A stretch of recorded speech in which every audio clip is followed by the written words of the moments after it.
Okay, greetings. This is Daniel, and when I say that my work is not poured in a mold, I'm dead serious. This is edition number 1 of the sculpture that's entitled The Second Amendment. He's full-bodied down to his belly, life size, holding a gun. Now, like I said in a previous post, you cannot mold the rim of the hat in the mold. You have to add it by hand. And you take one piece at a time, and it can be very, very tedious. But I'm showing this to prove to people these are not poured in a mold. I am totally disgusted when somebody thinks or even suspicions that my work is poured and painted. That's a term I learned from some amateur customer that was looking at these.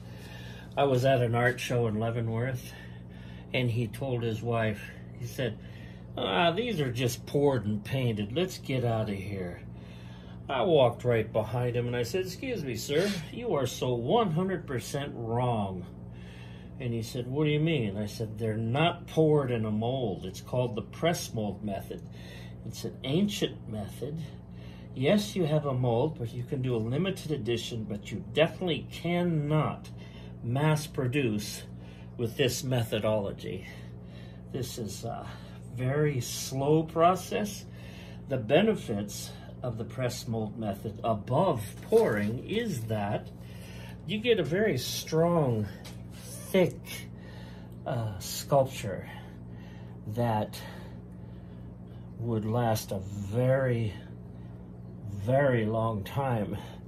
And, you know, if you were to say, well, which do I respect more, a canvas painting or sculpture? To each his own. But I'll tell you one thing, stoneware is a lot tougher than a simple canvas painting. But I honor those who paint. I have a color blindness, so I don't paint. But I am a sculptor, and I have been since I was very, very young. So see, this method, it really takes time. But I've been doing this for so many years that to me, it's not a burden. It is my way of life. Now this cowboy hat brim is going to come out here very normal size and very shapely, like a hat is supposed to be.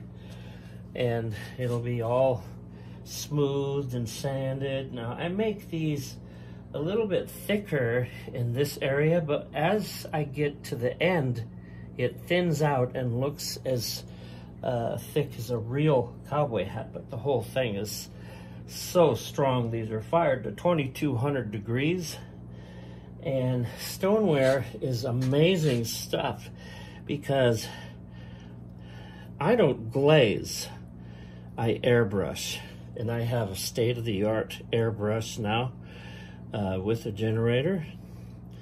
And when I airbrush this, I'll make another video. You'll see I do not use a paintbrush. So I hope you've enjoyed this little short video, and please keep in mind, I don't even know how to make a mold that you pour into and mass produce like the ceramic people do. I'm not into that. I'm into limited editions and quality work that not everybody can own. Every piece is numbered and will be signed, and you'll understand that this piece will have taken a long time. And I want to show you something actually before I sign off real quick. I'll show you what this head will go on. Okay, I didn't really want to show my face, but here we go. I'm not Santa Claus.